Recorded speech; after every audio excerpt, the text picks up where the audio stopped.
uspeva v tej kriznem času, pa tudi prej, ko si pravzaprav stopala počasi, silno počasi, s počasnimi koraki na to literarno sceno.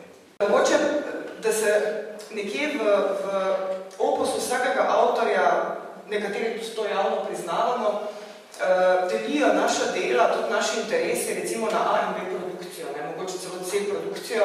In jaz moram reči, da nekje večina del z izjemo Princeske z napako, pa mogoče Debeluške, je bila v tistih časih seveda nekje B produkcija, predvsem zaradi tega, ker sem jaz takrat izključno živela samo od literature. In če želiš v tej naši ljubi deželnici od tega dejansko preživeti, je potrebno napisati avtorskih pol na leto. Ali lahko neka pokrajina, nek kamen neke pokrajine, tako kot pravi v enem intervjuju France Forstage, da ta kamen, ki ga spremlja več čas, gotovo vpliva v neki končni sekvenci na tvojo umetniško delo. Gotovo te določa okolje, v katerem živiš. Seveda te določa tudi tisti, s katerim živiš. Se pravi, 2 leti sem živel na Dolenjskem, to je Mirna na Dolenjskem, to je kraj pri Trebnjem, mogoče je znam po gradu, ki se imenuje Speča na Lepoticah, ki ga obnavljajo. In jaz se tam počutim, isto to je Dolenjska, za mene še vedno nek drugi dom, zelo rad grem tja, rad imam zidance, cviček, kadar sem doli tako. Gotovo se je kaj nalezlo, jaz mislim, da se je neka mehkoba malo preko žene, njenih knjig, ki so se pridružili mojim, njenih mislih o poeziji, ki so se pridružili mojim, predvsem se je pridružila pokrajina ruska z Lidijo. Nasploh, mislim, Dolenjska pa me sve fascinirala, tudi Novo mesto, novomeška pomlad, še zdaj komaj čakam, da si grem enkrat ogledati kakšno Bergerovo predstavo, recimo njihovo novo gledališče, takrat, če ga žal ni bilo. Ti si pa mislim, da prinesla ene cele skladovnice rokopisov, zvezkov in potem je Janis to bral in smo mi to brali v prostem času, ki smo ga imeli mnogo več, ker je večer imel takrat 8 strani, samo predstavljate si nobenih prilog, da sem 7 dni.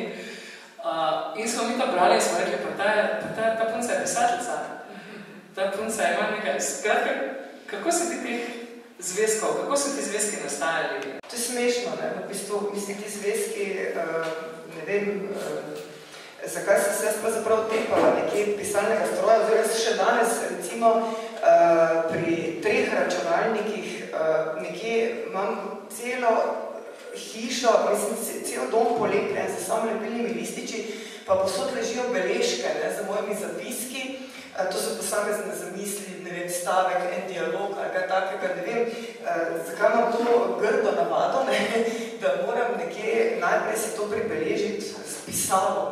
Ne. A jaz vedno po svetu hodim brez, ne, pisateljica, ki brez pisala, nikoli nima pisala, ampak doma pa vedno, kadarkoli si hoče kaj prebeležiti, zelo težko se nekje, čeprav seveda je normalno, da delam z računalnikom in vse, ampak to mi je nekje ena taka primarna vez, mogoče, ne, s temi prvimi še v osnovni, pa v srednji šoli zvezki, kjer sem jaz risala neke stripe in potem pisala neke zgodbice, in je bilo vedno manj sliči, si bila več zgodbe, ne. Si ti z nekim naklepom, grdo povedano, stopil na to sceno? Ne, jaz sem prišel v nekem obdobju do nekega čisto enostavnega spoznanja, da se določeno temo, določeno snov da povedati samo z določeno vrsto literature.